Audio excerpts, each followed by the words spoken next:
Hi, magandang umaga sa inyo mga kasabi. Kamusta na po kayong lahat? Naway nasa mabuti kayong kalagayan at mag-iingat kayo palagi mga kasabi na ano ang tatlong sign na nasasarapan lang sa'yo ang isang babae pero hindi ka naman talaga niya mahal.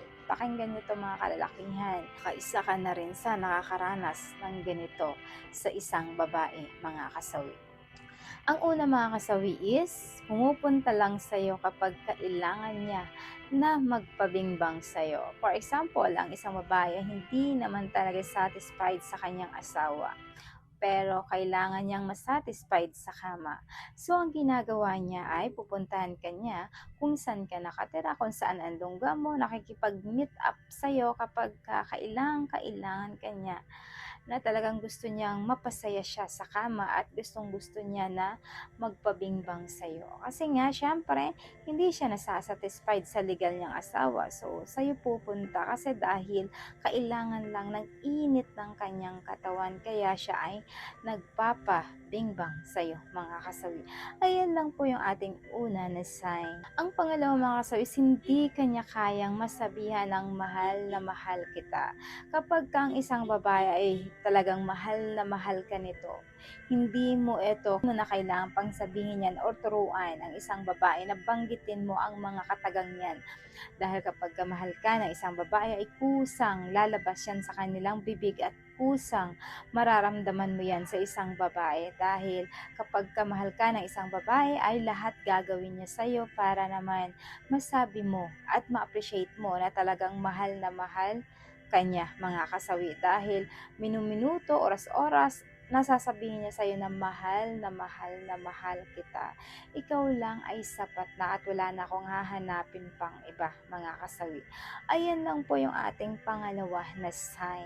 Ang pangatlo mga kasawi is walang effort na gagawin sa'yo. Tatandaan mo kapag kang isang babae, hindi ka naman talaga niya mahal.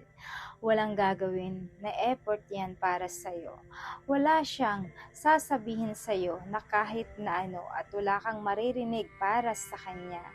Kasi wala naman talaga siyang pagmamahal sa'yo. Kasi kapag kang isang babae, mahal na mahal ka niya, lahat gagawin niya para mapasaya ka lang. Lahat gagawin niya para lang malaman mo na mahal ka niya.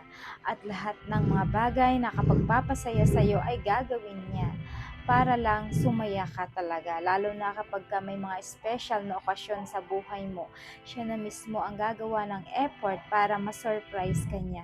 Siya yung gagawa ng paraan para mapasaya ka na sobra-sobra. Pero kapag ang babae talaga ay wala namang pagmamahal sa'yo, wala kang marireceive na effort para sa kanya, at wala rin talaga siyang gagawin para mapasaya ka niya, mga kasawi. Ayan lang po yung ating pangatlo na sign.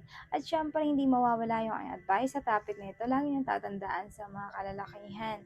Malalaman nyo rin naman talaga kapag kamahal kayo ng isang lalaki, the way na sa inyo makisama, the way na paano siya maglambing, the way na paano kanya tratuhin, at the way na paano kanya pahalagahan na para hindi ka mawala sa buhay niya.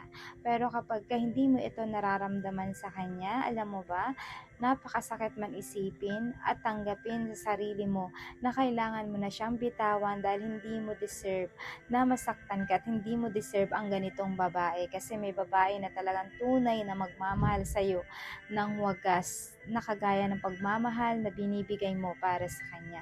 Ayan lang po mga kasabi yung aking advice. Maraming salamat sa patuloy na pagsuporta niyo sa akin, sa walang sawang pag-share at pag-comment. Sa mga hindi pa po nakapag-subscribe mga kasawi, pwede kayong mag-subscribe, pwede na kayo mag-follow para updated kayo.